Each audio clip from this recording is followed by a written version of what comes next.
नमस्कार दोस्तों।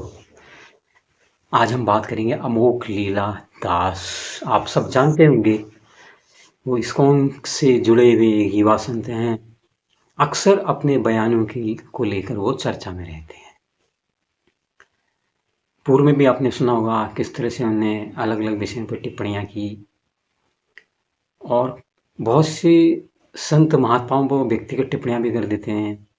वो कहते हैं कि वो कोई अपने को आचार्य कहता है, उसका कोई गुरु नहीं है, ये है वह है, और हर एक पर वो कुछ न कुछ छीटा कसी टिप्पणी कर देते हैं, लेकिन बेबाक कर देते हैं। उसके बाद भले ही रिग्रेट करें या उस पर कुछ एक्सक्यूज दें, वो बात अलग है।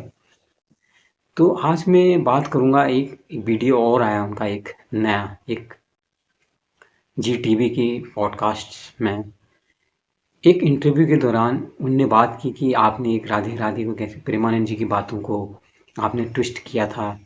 आपने कहा था कि राधे राधे क्यों, राधे कृष्ण कहा करो। इसके जवाब में आप भी सुन के बड़े आश्चर्यचकित होंगे। तो ये वीडियो भी मैं आपको यहाँ पर दे रहा हूँ, आप थोड़ा उसको एक बार एक देखिए, सुनिए क्वेश्चन उसको। है, ये कंट्रोवर्सी से रिलेटेड भी था। हाँ जी, हाँ जी। आपने बोला था कि राधे राधे बोलने पर राधा जी आएंगी, कृष्ण जी नहीं आएंगे। हाँ, पर अच्छा। प्रेमन महाराज जी ने बोला था कि राधा रानी और कृष्ण जी अलग थोड़ी है, तुम राधे हाँ राधे जी। बोलोगे तो कृष्ण जी तो उनके पीछे ही है। जी, जी, जी, जी, जी। तो उस इसको हमने रिसेंटली आंसर भी किया था ऑफ कोर्स, पर हमने उसमें तो उसमें ना लोगों ने ट्रांसलेट किया उसको। पीपल ट्रांसलेट कि ओह! इन्होंने प्रेमानंद जी महाराज का अपमान किया है। देखिए मैंने आप देखो मैंने कभी भी उनके व्यक्तित्व को लेकर के कभी एक सेंटेंस भी बोला, अगर वो मुझे दिखा देना मैंने प्रेमानंद जी महाराज ऐसे किसी साधु के व्यक्तित्व को लेके कोई उँगली उठाई हो, मैं उसको 100 करोड़ रुपए दूँगा, खुद को बेच के दूँगा। Never ever. तो किसी व्यक्ति विशेष के लिए हमने कभी भी कुछ ऐसे वचन, गलत वचन बोले नहीं। तो देखा लेकिन आपने हमने एक किस तरह से फिलोसॉफिकल यहाँ बात पर रखी अपने जवाब में क्या कि कह रहे हैं राधे राधे के बजाय हम राधे कि कृष्ण बोले, उसमें श्रीमती ये तो राधिका अधिक प्रसन्न श्रीमती होंगी। क्यों? क्योंकि वो राधा चाहेंगे भी भाई मेरे जो चाहेंगी प्राण है, मेरे स्वामी कि हैं, उनके उनके साथ आराध्य का मेरा नाम नाम आए, उनके नॉट साथ जुड़ा इंडिपेंडेंटली। रहे। ये श्रीमती शब्द यहाँ पर इनने डेटी के साथ कैसे जोड़ दिया है, जबकि हमारे वहाँ जो एक विधान है, जो डेटी के पीछे श्री श्रीमती नहीं लगाया जाता है। श्रीमती लक्ष्मी, श्रीमती दुर्गा, आपने कभी किसी को कहते सुना? लेकिन ये अमोघ लीला दास जी की बड़ी कृपा है, उसके बाद बोल देते हैं।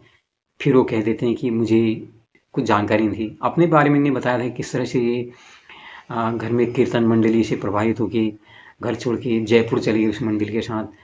फिर उसके बाद लौटे, फिर उनको कोई इस्कॉन के संत मिले, उनकी बातों से बड़े प्रभावित हुए और उनको इस्कॉन को ज्वाइन किया। कोई बुराई नहीं है। और ये बड़े सॉफ्टवेयर इंजीनियर, पढ़े लिखे भी व्यक्ति हैं। इनका नाम पहले आशीष अरोड़ा था। एक छोटा जो आजकल छाया हुआ है, एक संत, बाल संत जिसे कह रहे हैं, अनुभव अरोड़ा, उसके ऊपर भी टिप्पणी की। उसके बारे में उन्होंने कहा कि वो खुद तो अभी कुछ जानता वानता नहीं है, पता नहीं क्या, क्यों, कैसे, क्या कह रहा है।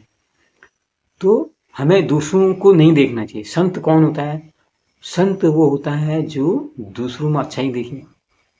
ये बात जरूर है, जब से ये सोशल मीडिया सबके घर घर में पहुंच गया है, सबके हाथों का खिलौना बन गया है, वहाँ पर लोगों के अंदर वायरल होने की या लोकप्रिय होने की एक बड़ी उत्कंठा है। तरह तरह के लोग वहाँ पर हथकंडे बना रहे हैं। 5-5, 6-6 साल के बच्चों को, 10-10, 12 साल के बच्चों को वहाँ पर कथावाचक बना दे रहे हैं।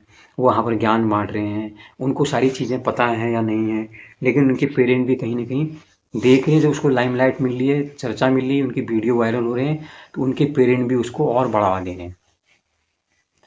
ये कितना सही है, ये एक देखने वाली बात है। ये ज़रूर है कि छोटे बच्चे को इतना विशद ज्ञान कैसे हो सकता है, लेकिन उसकी बात को तर्क के आधार ऐसे भी काटा जा सकता है कि आप जब कठोपनिषद में नचिकेत की बात करते हैं, तो नचिकेता को कभी छोटा बच्चा ही बताता है, लेकिन नचिकेता भी जो लगता है एक हिसाब से उनकी उम्र, जिसमें सवाल पूछने की जो बात है, करीब 15-16 वर्ष की उनकी उम्र रही हुई।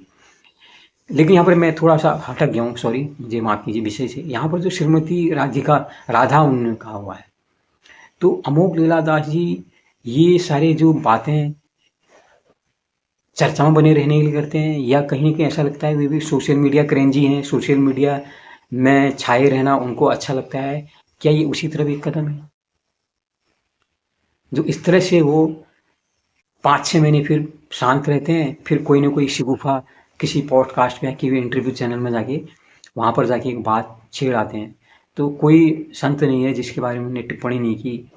अनिरुद्धाचार्य हैं, आचार्य प्रशांत हैं, और बागेश्वर धाम के धीरेन्द्र शास्त्री हैं, तो और ये भी क्या है, वो देखते हैं वहाँ पर लोग किसको ज़्यादा दे गए हैं, उसके हिसाब से वो टिप्पणियाँ करते हैं ताकि उनको उनकी रीच भी एक बड़ी ऑडियंस तक पहुँचे।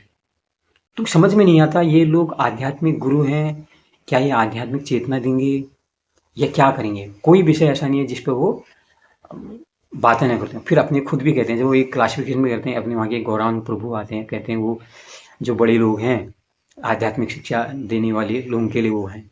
मैं तो युवाओं के बीच में भगवान की भक्ति का प्रचार करने के लिए, वहाँ पर भी उनने जो अध्यात्म को कैटेगराइज कर रहे हैं युवावस्था में, वृद्धावस्था में।